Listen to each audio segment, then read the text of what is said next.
Hello, what's up mga ka-J-Vlog? Welcome ulit for another video and for today's content. Ayan, full review na natin ang isa sa pinakamura, pinaka-solid na 5G smartphone na pwede nyo ma-purchase ngayon 2026, which is the Infinix Hot 60 5G Plus. Maganda kaya to, ito na ba ang perfect na 5G na hinahanap nyo? Tara, pag-usapan natin.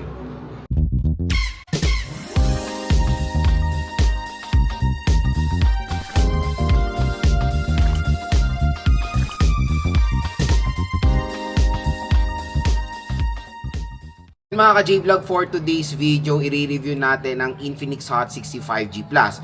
At kung gusto nyo itong makuha ng sobrang mura at below SRP, syempre, bibili lang kayo dito sa ating view products. So, tap mo yung video, makikita mo dyan view products, dyan kayo bumili ng Infinix Hot 60 5G Plus dahil bagsak presyo lang po dyan sa online. At ang magandang balita, pag bumili pa kayo dyan or clinic nyo yung product link, meron pa po kayo makukuhang additional discount voucher mula dito sa ating video. Yan po ay pala collaboration ng YouTube Shopping at ng online platforms para sa mga consumers natin. Usually, ang Infinix Hot 60 5G Plus, pwede nyo ito makuha around 6,000 to 7,000 pesos and meron na itong 8GB RAM and 256GB of internal storage. So, yan yung inaabangan ng karamihan ng mga consumers, yung merong malaking RAM at ROM, tapos 5G na po. So, again mga ka-J-Vlog, dito sa ating full review, tatalakayin natin yung overall specs nito at titingnan natin kung sulit nga ba talaga tong 5G smartphone ngayong 2026. Next mga idol, gusto ko i-share sa inyo yung mga nagustuhan ko or yung mga reason kung bakit napaka-solid or ito na yung isa sa magandang bilhin na 5G smartphone ngayong 2026. Unang-una, lapaganan natin yung kanyang 5G mobile data. So again, bibira lang tayo makakita ng mga affordable 5G ngayon tapos na merong 8GB of RAM and 256GB of internal storage. Kung i-compare mo siya sa 4G, syempre ang pinaka-advantage nitong Infinix Hot 60 5G Plus is yung kanyang 5G connectivity. And nakakatuwa lang na nakakakita na tayo ng mga entry level na 5G mobile devices ngayon, and marami rin kasi mga consumers ngayon gusto yung future proof na. Kumbaga yung tawag dito, hindi sila mamumblema kahit na sobrang tagal nang lumabas yung smartphone or nabili nila. Kumbaga hindi siya mawawala sa uso, kumbaga. Kasi syempre, let's face it, in few years ang magiging dominant na talaga is 5G at yung mga ibang mga consumers natin gusto na mag-transition sa 5G at yan yung isang malaking advantage nitong Infinix Hot 60 5G Plus. Susunod, yung pinaka-solid dito yung RAM at ROM. Sa ganitong presyoan, meron ako nakikita minsan 4GB of RAM, 120GB of internal storage. Dito sa Infinix Hot 60 5G Plus, 8GB 256 na po. Parang ka-level niya yung mga higher entry level smartphone sa ganitong presyoan na usually nasa 7,000 pesos na merong 8GB of RAM and 256. So yan yung isa magiging malaking advantage ng Infinix Hot 60 5G Plus sa mga competitors niya na 5G na ganitong presyoan. Take for example yung Xiaomi Redmi 15 5G. Ayun, nasa around 7,000 pesos pero 4GB of RAM and 128GB of internal storage yun. At yan yung kumbaga nakikita nating more on common na sa 5G entry level, even the Samsung Galaxy A17 5G. Medyo kulang talaga sila sa RAM at ROM at yan yung parang nagiging normal sa mga murang 5G ngayon. Papasok ngayon si Infinix Hot 60 5G Plus dahil sa ganyang presyohan na 7,000 pesos ay 8GB 256 na. Yan na rin yung pinaka the best na RAM at ROM sa ganitong presyo. 256 na talaga rin yung hinahanap ng ibang consumers natin kasi syempre ang dami nila nalalagay ng mga games, ang dami nila nalalagay ng mga documents, files, or mga videos, di ba? And even yung mga laro ngayon, ang lalaki na ng storage, and yung iba gagamitin to for gaming, and kumbaga 256 ng the best na pwede nilang mabili, and meron dito yan sa Infinix Hot 60 5G Plus. Solid din dito yung processor, medyo magulo processor nito kasi sa online nakikita ko 7020 pero dito sa mismong smartphone nakalagay 7060, so syempre ito yung susundan natin. And karamihan din ng mga nakikita nating 5G, MediaTek Dimensity 6300. Ito, malaking advantage yan dahil 7060 siya. And na-try ko na sa gaming itong Infinix Hot 60 5G Plus. Solid naman siya pang gaming mga idol dahil lahat naman ng tinest nating games ay playable. Mobile Legends, Honor of Kings, COD, at sa Genshin and WoW, playable naman siya pero may mga frame drops from time to time. At Kumbaga, ang importante doon yung hindi siya nagfo-force close or nakakalaro talaga tayo ng kahit papano, even though hindi naman siya ganun ka-smooth. Pero yun mga ka-J-Vlog, for 7,000 pesos 5G, okay naman na yung processor nito. Kasi yun nga, marami pong mga consumers ang hindi naman gamers. Kumbaga, ang Infinix Hot 65G Plus all-rounder, pwede siya sa mga naglalaro, sa mga nagtatrabaho, or sa mga students, di ba? Or sa mga online sellers natin. Kumbaga, yung 5G connectivity ang mismong tinatarget ng mga iba. Pero sa province, more dominant pa rin is 4G. Parang sa amin sa Zambales, parang dominant pa rin is 4G. Yung iba, hindi naman ganun kailangan ng 5G. Pero Lods, yung mga tatanong Lods, okay ba yan? Magagamit ko ba yan kahit na 4G lang sa amin? Definitely yes. Kumbaga, naka-on yung 5G nyo, kung nasasagap niya lang 4G, 4G ang lalabas. Take for example, pupunta kayo ng ibang lugar na merong 5G signal, ang lalabas dyan 5G. Maganda na bilhin yung smartphone is yung 5G ready. Kumbaga, kasi yun nga, in few years time, baka maging dominant ang 5G. Syempre, mas faster ang 5G compare sa 4G. Don't worry. Yung camera niya, for its price, malinaw naman mga idol. Meron siyang 50 megapixel main camera and napakababa ng aperture f1.6. Na-try ko na several times yung camera neto. In fairness naman, malinaw ang magpo-provide nitong Infinix Hot 65G Plus at gusto ko rin yung performance sa low light. Even though walang flash, basta maganda yung lighting condition when it comes sa low light, makakapag-provide siya ng excellent photos na walang ganun noise when it comes sa mga photos natin. And sa design, mga idol, ito pinaka the best. Ayun, I suggest go for the sunlight, ano ba to? Anong tawag dito? Sunset glow ba to? Basta yun, itong review unit natin. Dahil leather siya, tapos scented. Ang bango niya mga idol, talagang parang nilagyan nila ng pabango yung back cover nito. Even though hawakan ko na siya, ni-review ko na siya. Kumbaga, na-expose na siya sa sunlight or na-expose na siya sa hangin, akala ko mawawala yung amoy. Hindi eh.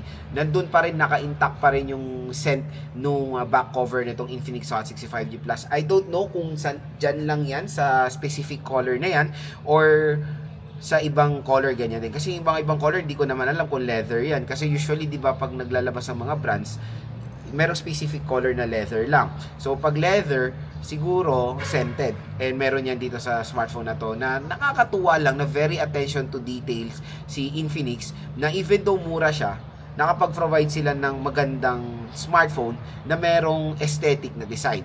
Kung i-rate ko ang design nito, legit perfect 10 po ang ipoprovide ko dito sa Infinix Hot 65G Plus. Importante pa dito, may NFC. Usually kasi ngayon dito sa Pinas, uso na ang Google Pay, di ba? So, kailangan na natin yung merong NFC ready, at ito na magandang isuggest sa inyo dahil meron po tong NFC na pwede natin gamitin for wireless payment, na yan ang umuuso ngayon, and even sa GCash. Nakakatuwa na sa murang halaga, NFC na siya tapos 5G. And then, yung battery, alam ko, iba centric nila battery. No worries, matagal din naman malobat ang Infinix Hot 65G Plus. 5200 mAh is a huge battery capacity pa rin naman sa 5G ngayon na. And iba kasi, iba nakikita ko naman loads, 6K, 7K. Yes, acceptable. Pero 4G yan. Pag 5G, usually nakikita natin 5K pa rin ang ino-offer, which is okay pa naman yan at mataas pa yan mga idol. Kumbaga, when it comes sa battery consumption, maganda rin naman ang performance ng Infinix Hot 65G Plus. Again, quick reminder lang, ang ating battery consumption ay nagdedepende po sa users yan. Iba-iba kasi tayo ng pattern ng paggamit. Iba straight nag-games, iba calls and text lang, iba nasa social media lang, iba pang negosyo, iba navigating, di ba? So, kumbaga, ang pattern ng paggamit ng battery, nasa user pa rin yan kung paano niya tipirin yung battery capacity, yung battery niya. Again, pero when it comes sa battery capacity nito, malaki rin naman yan. The charging rate, I know hindi siya acceptable for its price. Siguro yan ay isa natin kukonsider na cost cut ng Infinix Hot 65G Plus para ma-achieve yung murang 5G sa ganitong segment and merong malaking RAM at ROM. 18 watts, 5200, pag tinerno nyo 1 hour 30 minutes to 2 hours, full charge na itong smartphone na to. So again mga ka-J-Vlog, yan yung mga reasons kung bakit magandang i-purchase itong Infinix Hot 65G Plus, and hopefully nakatulong po ito sa inyo kung nagde-decide kayo bumili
So yan, explore natin yung design at build quality na itong Infinix Hot 65G Plus. As you can see, leather yung kanyang back cover. I don't know kung sa mga ibang colors na ganito, pero dito sa Caramel Glow is leather siya. Ayan, no, leather feel design. At tignan nyo naman, sa malapitan, meron siyang gold dust na design. Ayan, no, di ba? Ang malupit pa dito, scented siya. Mabango talaga yung likod netong Infinix Hot 65G Plus. Meron tayong triple rear camera system dito. Mukha rin naman siya doon sa mga 60 series. Tapos meron tayong flash dyan. Dito sa right side, nandito yung ating one tap AI button, yung parang action button sa iPhones. Meron tayo ditong fingerprint scanner or yung power button niya at yung volume rocker. Sa taas naman ng smartphone, wala tayong makikita. Sa left side is yung SIM tray. Sa baba naman is a 3.5mm headphone jack, microphone, Type-C port at yung speaker grills niya. So, sa bibili na itong smartphone na to, meron po siyang pre-installed na screen protector out of the box. At napakalaki rin naman ng display na itong smartphone na to. HD Plus 720p resolution lang siya at naka 120Hz screen refresh rate. So, when it comes sa kanyang form factor, ergonomics, okay naman siya. Manipis at magaan din naman itong smartphone na to. So explore natin yung camera app ni Infinix Hot 65G Plus. So solid din naman ang camera performance itong smartphone na to. So nandito tayo sa AI camera niya.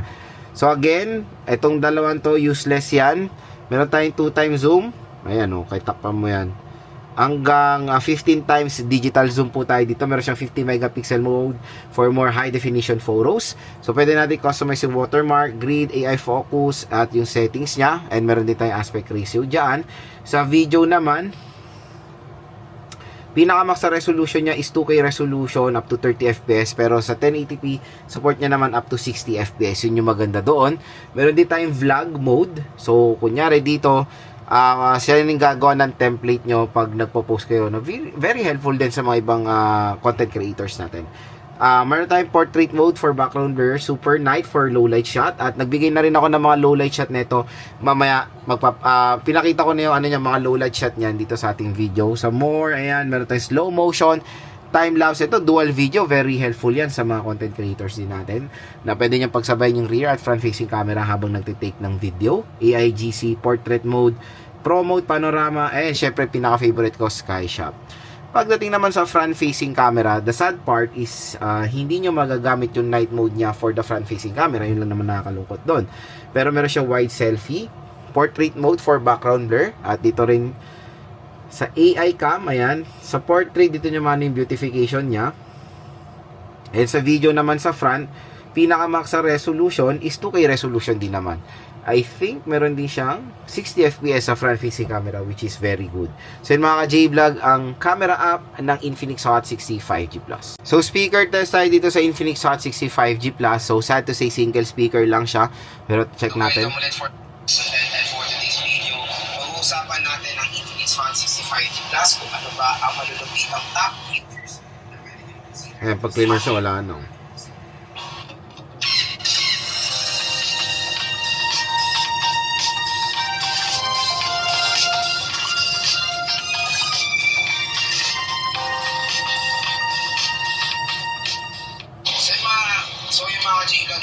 So pagdating sa speaker niya, the loudness is there, pero naglalak talaga siya ng bass quality.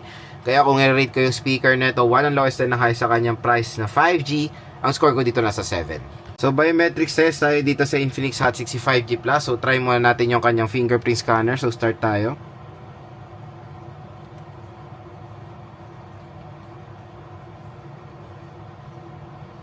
So pagdating sa kanyang fingerprint scanner, ayan, fast and accurate naman.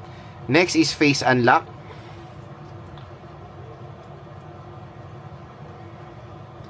And face unlock, as you can see. Ayan, fast and accurate din. Idol, nandito na tayo sa conclusion ng ating full review. Ang pinaka main question, kung sulit nga ba talagang i-purchase ang Infinix Hot 65G Plus. The quick answer dyan, definitely yes. Sobrang sulit na itong smartphone na to. Isa to sa pinakamurang 5G na pwede nyo mabili ngayon 2026 na merong malaking RAM at merong malaking storage. At yan yung isang magiging buying factor ng mga consumers natin, yung RAM at ROM niya. Dahil again, yung mga ibang competitors niya na 5G, 4GB 128 lang ang ino-offer. Tapos, saan ba tayo makakabili ng bagsak presyo niyan? Ito, tap mo yung video, may lalabas yung view products, i-click mo na yan mga ka-J-Vlog dahil po dyan sa ating link. Mura lang po dyan ng Infinix Hot 65GB Plus, usually 6,000 to 7,000 pesos lang yan. At meron pa kayong additional discount voucher na makukuha na up to 1,000 pesos off. Isa to sa pinakamagandang i-recommend na 5G sa inyo at grab yours now habang may stock pa siya sa online at hopefully nakatulong ito sa inyo sa pagbili nyo ng Infinix Hot 65G Plus.